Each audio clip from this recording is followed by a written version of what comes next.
रक्षा pension भोगियों के लिए 11 स्वर्णिम बिंदु, जो सभी पेंशन भोगियों के लिए सबसे महत्वपूर्ण है।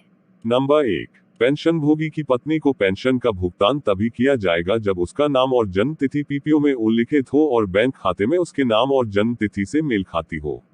नंबर 2, अगर पीपीओ में पत्नी का नाम और जन्म तिथि डेट ऑफ बर्थ उसके नाम और बैंक खाते में जन्म तिथि से मेल खा रही है तो कोई समस्या नहीं है। पत्नी के लिए भी मूल पीपीओ जारी रखा जा सकता है। पत्नी के लिए अलग पीपीओ की कोई आवश्यकता नहीं है। पेंशन पाने के लिए उसे अपने आधार कार्ड, पैन कार्ड आदि के साथ अपने पति का मृत्यु प्रमाण पत्र बैंक में जमा करना होगा। सामान्य तौर पर यह 1 या 2 महीने के भीतर क्रेडिट हो जाएगा। नंबर 3, पत्नी का नाम और जन्मतिथि निम्नलिखित 4 दस्तावेजों में मेल खाना जरूरी है। अ पेंशन भुगतान आदेश, बी पेंशन बैंक खाता जॉइंट अकाउंट, सी पत्नी का आधार कार्ड, डी पत्नी का पैन कार्ड। नंबर 4, अगर पीपीओ में पत्नी का नाम नहीं है तो भूतपूर्व सैनिकों की मृत्यु के तुरंत बाद उन्हें पेंशन नहीं मिलेगी। उस मामले में उसे अपना विवाह प्रमाण पत्र जमा करना होगा, 2 राष्ट्रीय समाचार पत्रों में अधिसूचना देनी होगी, प्रथम श्रेणी मजिस्ट्रेट द्वारा हस्ताक्षरित एक हलफनामा प्राप्त करना होगा आदि, और फिर सभी दस्तावेज सैनिक कल्याण कार्यालय के माध्यम से रिकॉर्ड्स को भेजना होगा। इसके बाद अभिलेखों की जांच की जाएगी और पीसीडीए इलाहाबाद को दस्तावेज भेजे जाएंगे।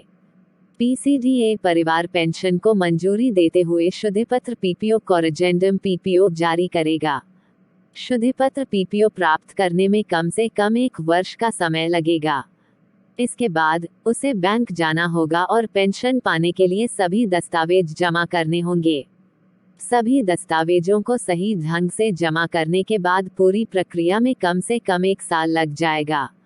नंबर 5, पत्नी को पेंशन पाने में भी समस्या का सामना करना पड़ सकता है यदि उसका नाम और जन्म तिथि उपरोक्त 4 दस्तावेजों में से किसी के साथ ठीक से मेल नहीं खाती है तो एक भूतपूर्व सैनिक को क्या करना चाहिए। एक भूतपूर्व सैनिक को जीवित रहने पर निम्नलिखित कार्य करने होते हैं। अन्यथा पूर्व सैनिक की मृत्यु के बाद पेंशन पाने में पत्नी को भारी समस्या का सामना करना पड़ सकता है। भूतपूर्व सैनिक पेंशन भुगतान आदेश में अपनी पत्नी का नाम और जन्मतिथि सही अधिसूचित करवा लें। इसे पेंशन की संयुक्त अधिसूचना कहा जाता है। नंबर 6, भूतपूर्व सैनिक जो 1986 से पहले सेवानिवृत्त हो चुके हैं, उन्हें पत्नी के नाम पर पेंशन की संयुक्त अधिसूचना प्राप्त करनी चाहिए, भले ही उसका नाम पीपीओ में उल्लिखित हो। ये है भारत सरकार के आदेश, इसलिए उपेक्षा न करें और सवाल न करें। फॉर्म सैनिक कल्याण कार्यालय में उपलब्ध है और कृपया तुरंत आवेदन करें, अन्यथा भूतपूर्व सैनिक की मृत्यु के बाद पत्नी को पेंशन नहीं मिलेगी। नंबर 7, यदि पीपीओ में पत्नी का नाम बैंक खाते आधार और पैन कार्ड के नाम से मेल नहीं खाता है तो भूतपूर्व सैनिक को पीपीओ में पत्नी का नाम बदलने के लिए सैनिक कल्याण कार्यालय के माध्यम से रिकॉर्ड कार्यालय में आवेदन करना होगा। कुछ रिकॉर्ड एक राजपत्र मांगते हैं, जबकि अन्य प्रथम श्रेणी न्यायिक मजिस्ट्रेट द्वारा हस्ताक्षरित एक हलफनामा मांग सकते हैं। पीपीओ में पत्नी का नाम बदलने में कम से कम 6 महीने लगेंगे, इसलिए तुरंत कार्रवाई करें। नंबर 8, अगर आधार या पैन कार्ड में पत्नी का नाम अलग है तो पीपीओ में नाम बदलने के लिए आवेदन करने से पहले उन्हें सही करवा लें। कृपया आधार केंद्र या संबंधित सरकारी कार्यालय में जाकर आवेदन करें। 2-3 सप्ताह में इसे ठीक कर लिया जाएगा। इसके बाद पीपीओ में पत्नी का नाम बदलने के लिए सैनिक कल्याण कार्यालय के माध्यम से रिकॉर्ड कार्यालय में आवेदन करें। पीपीओ में पत्नी का नाम बदलने में कम से कम 6 महीने लगेंगे, तो देर न करें। नंबर 9, यदि पेंशन बैंक खाता जॉइंट अकाउंट है तो पूर्व सैनिक की मृत्यु के बाद पत्नी की पेंशन उसी खाते में जमा की जाएगी। उसे एक और एकल खाता खोलने की आवश्यकता नहीं है। कुछ शाखा प्रबंधक एक और एकल खाता खोलने पर जोर देते हैं। भारत सरकार और आरबीआई ने पहले ही बैंकों को निर्देश दिया है कि यदि पेंशन खाता एक संयुक्त खाता है और बैंक खाते और पीपीओ में पत्नी का नाम मेल खाता है तो एक विधवा को उसके नाम पर एक ही शाखा में एक अलग एकल खाता खोलने के लिए मजबूर न करें। नंबर 10, हालांकि यदि पेंशन खाता जॉइंट अकाउंट नहीं है तो उसे उसी शाखा में एक अलग एकल खाता खोलना होगा और पारिवारिक पेंशन शुरू होने में कम से कम 6 महीने या 1 वर्ष का समय लग सकता है। इसलिए अपने पेंशन खाते को तुरंत अपनी पत्नी के साथ संयुक्त खाते में बदल दें।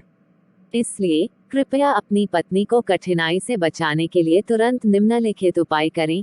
अब पीपीओ, बैंक खाते, आधार कार्ड और पैन कार्ड में अपनी पत्नी का नाम जांचें। सभी दस्तावेजों में नाम समान होना चाहिए। बी पीपीओ, बैंक खाते, आधार कार्ड और पैन कार्ड में अपनी पत्नी की जन्मतिथि की जांच करें।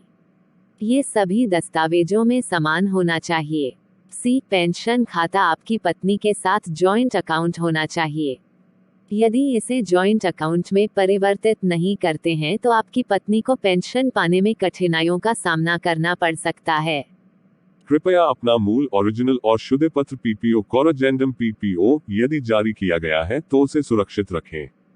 पारिवारिक पेंशन प्राप्त करने के लिए ये सबसे महत्वपूर्ण दस्तावेज है। इसके जेरोक्स की 2 या 3 प्रतियां बनाकर अलग अलग जगहों पर रख दें ताकि जरूरत के समय आसानी से मिल सके।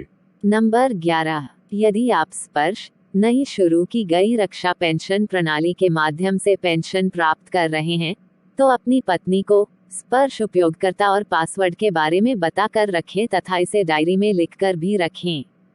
हमारी यह जानकारी अगर आपको पसंद आई है और आप अपने जान पहचान के लोगों को भी यह जानकारी देना चाहते हो तो अधिक से अधिक इस वीडियो को शेयर करें। धन्यवाद।